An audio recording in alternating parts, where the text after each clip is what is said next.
Hello friends, आज सुनाने जा रहा हूँ एक बहुत अच्छी कहानी सफलता के लिए दर्द सहना सीखो। तो आइए शुरू करते हैं। कई बार जब लोग जीवन में काम करना शुरू करते हैं तब उन्हें बहुत ज़्यादा दर्द होता है, तकलीफ़ होती है, उन्हें बहुत ज़्यादा मेहनत करना पड़ता है और ये बात उन्हें बर्दाश्त नहीं हो पाती है। उनका शरीर जवाब दे देता है और वो उस काम को छोड़कर किसी और तरकीब से सफल होने का प्रयास करते रहते हैं। लेकिन याद रखिएगा, इस प्रकार से कोई भी व्यक्ति जीवन में सफल नहीं हो पाता है।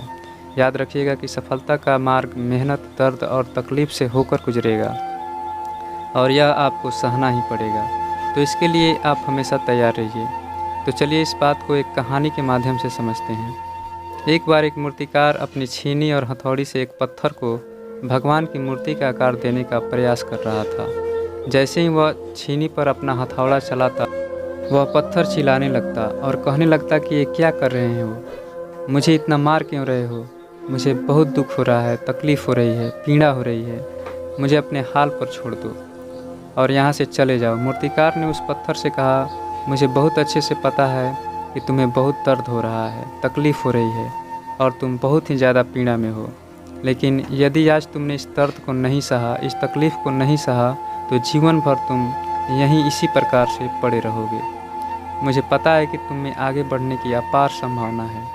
तुम एक बहुत अच्छे पत्थर हो, लेकिन यदि तुम इसी प्रकार से रहोगे तो कभी भी आगे नहीं बढ़ पाओगे। इतना कहकर मूर्तिकार औजार उठाए ही थे, पत्थर फिर से चिल्लाने लगा, गिड़गिड़ाने लगा, विनती करने लगा कि मुझे अपने हाल पर छोड़ दो। मुझे पता है कि जीवन के लिए कौन सी चीज़ सही है और कौन सी चीज़ गलत है। मुझे बहुत ज़्यादा दर्द हो रहा है। अब मैं इस तकलीफ़ को बहुत ज़्यादा नहीं सह सकता। मैं जिस हाल में हूँ उस हाल में छोड़कर मुझे तुम यहाँ से चले जाओ। उस मूर्तिकार ने फिर से उस पत्थर को समझाने की कोशिश की, ज़्यादा अधीर मत बनो और अपने सब्र को बनाए रखो। थोड़ी देर और इस दर्द को सहो। यदि इस दर्द को सह लिया तो मैं भगवान की मूर्ति के रूप में तुम्हारी स्थापना करवाऊँगा और फिर दूर दूर से लोग तुम्हारी पूजा करने आएंगे और पंडित और लोग तुम्हारी सेवा करेंगे। लेकिन पत्थर ने उस मूर्तिकार की एक भी बात नहीं मानी। वह चिल्लाता रहा और अपनी बात पर अड़ा रहा। मूर्तिकार ने उस पत्थर को समझाने की बहुत कोशिश की, लेकिन वो पत्थर नहीं माना।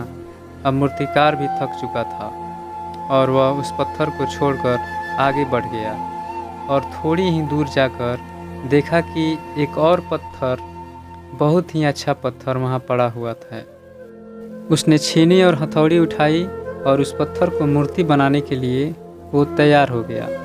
मूर्तिकार ने छीनी और हथौड़ी का वार दूसरे पत्थर पर भी जारी रखा। दूसरे पत्थर को भी दर्द हुआ, तकलीफ उसे भी हुई, लेकिन उस पत्थर ने बर्दाश्त कर लिया और देखते ही देखते थोड़ी समय के बाद उस पत्थर ने भगवान की मूर्ति का रूप धारण कर लिया। थोड़े दिन बाद उस मूर्ति की एक और मंदिर में स्थापना हो गई। धीरे धीरे करके लोग वहाँ पूजा पाठ करने आने लगे। लोगों की मन्नतें वहाँ से पूरी होने लगी और वह मंदिर बहुत ही ज़्यादा प्रसिद्ध हो गया। अब धीरे धीरे करके दूर दूर के गांव से लोग वहाँ पूजा पाठ करने आने लगे। फिर एक दिन और उस पत्थर को उसी मंदिर में लाया गया और उसे एक कोने में रख दिया गया। अब लोग आते और उस पर नारियल फोड़ते। ये कोई और पत्थर नहीं बल्कि वही पत्थर था जिसने दर्द को नहीं सहा था। अब वो पत्थर मन ही मन बहुत ज़्यादा पछता रहा था, दुखी हो रहा था और अपने आप से कह रहा था कि काश मैंने उस दिन उस दर्द को, उस तकलीफ़ को सह लिया होता तो आज लोग मेरी पूजा करते हैं। इसलिए आप भी अपने जीवन में हमेशा याद रखिएगा कि जब भी आप अपने कैरियर की शुरुआत में किसी काम को कर रहे हो, पढ़ाई कर रहे हो या कोई भी काम कर रहे हो और उसमें आपको दर्द हो रहा है, तकलीफ़ हो रही है, ज़्यादा मेहनत करनी पड़ रहा है, तो आप रुकिएगा मत, किसी और रास्ते की शुरुआत मत करिएगा, क्योंकि कोई और रास्ता आपको सफलता नहीं दे सकता है। आपको उस दर्द को, उस तकलीफ़ को सहना ही होगा और उस दर्द को, उस तकलीफ़ को सह कर आप ज़्यादा मजबूत बनेंगे और तभी आप अपने जीवन में आगे बढ़ पाएंगे। और जीवन में हमेशा याद रखिएगा कि आपको पहले पत्थर की तरह नहीं बल्कि दूसरे पत्थर की तरह बनना है। यदि ये कहानी आपको पसंद आई हो और इससे कोई सीख मिली हो तो अपने दोस्तों और अन्य लोगों के साथ शेयर ज़रूर करिएगा। धन्यवाद।